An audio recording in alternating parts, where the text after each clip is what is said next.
The storm raged on, the winds howling and the waves crashing against the shore of Bikini Bottom. SpongeBob and his friends, Patrick, Sandy, Squidward, and Mr. Krabs, sought shelter in an old abandoned part of the town. The streets were dark and eerie, the buildings dilapidated and covered in cobwebs. The group huddled together, trying to stay warm and dry as they waited for the storm to pass. As they explored their surroundings, they couldn't shake the feeling of being watched.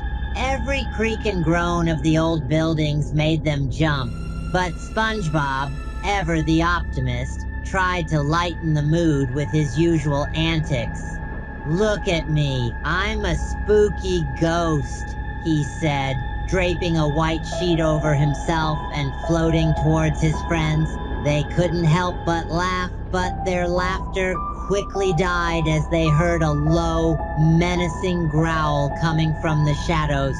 They cautiously approached the source of the sound, only to find a group of jellyfish surrounding a mysterious figure. It was a humanoid creature with long tentacles and a menacing grin. "Who are you?" SpongeBob asked, trying to hide his fear. "I am the Jellyfish King," the creature hissed, "and you have trespassed into my kingdom." SpongeBob and his friends were taken aback. They had never heard of a Jellyfish King before, but before they could ask any more questions, the king disappeared in a cloud of smoke, leaving the group confused and terrified. As they continued to explore, they stumbled upon a hidden laboratory. Inside, they found strange experiments and test tubes filled with glowing green liquid. But what caught their attention the most was a large tank filled with a giant jellyfish. It had a strange marking on its head, resembling a crown. "It's the Jellyfish King!" Sandy exclaimed. But before they could do anything else, the creature appeared again, this time in a more terrifying form. Its tentacles were longer, and its eyes glowed with an otherworldly light. "You have discovered my secret," it growled. "Now you must pay the price." The group tried to run, but the king's powers were too strong. It captured them and brought them to a dark and eerie chamber. "You will be sacrificed to the Jellyfish Queen," it said, as it prepared to lower them into a pool of glowing green liquid. But just as all hope seemed lost, SpongeBob had an idea. "Jellyfish are afraid of bubbles," he shouted. "Let's blow bubbles at it." The group quickly grabbed some bubble wands and blew as many bubbles as they could. The Jellyfish King shrieked and retreated, giving them enough time to escape. As they ran out of the laboratory, they were greeted by a familiar face, Plankton. As they stood there, gasping for breath and recovering from their encounter with the Jellyfish King, Plankton's maniacal laughter filled the air. He had been watching them this whole time, waiting for the perfect opportunity to strike. And now, it seemed he had finally found it.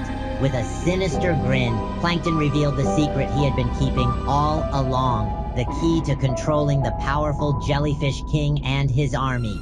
The group's hearts sank as they realized the grave danger they were in. But they couldn't let Plankton succeed. They had to act fast. Without a moment to spare, they quickly devised a plan to stop Plankton and protect the Jellyfish King and his kingdom. They knew they had to think outside the box and come up with a clever solution. And just as they were about to put their plan into action, the Jellyfish King emerged from the laboratory, shrieking in anger. With a determined glint in their eyes, the group grabbed their bubble wands and shouted, "Let's blow bubbles at it!" Little did they know, this would be the beginning of an epic battle for the fate of the underwater world. The group's plan was a risky one, but they had no other choice. They had to use the one thing that the Jellyfish King was most vulnerable to: bubbles. With each wave of their bubble wands, the Jellyfish King's power weakened. Plankton's face contorted in fury as he watched his plans crumble before his eyes. The group's determination and quick thinking had caught him off guard. As the Jellyfish King finally retreated, the group let out a triumphant cheer. They had saved the day and proved that even the smallest creatures can make a big impact. From that day on, they were hailed as heroes in the underwater world, with the Jellyfish King as their ally.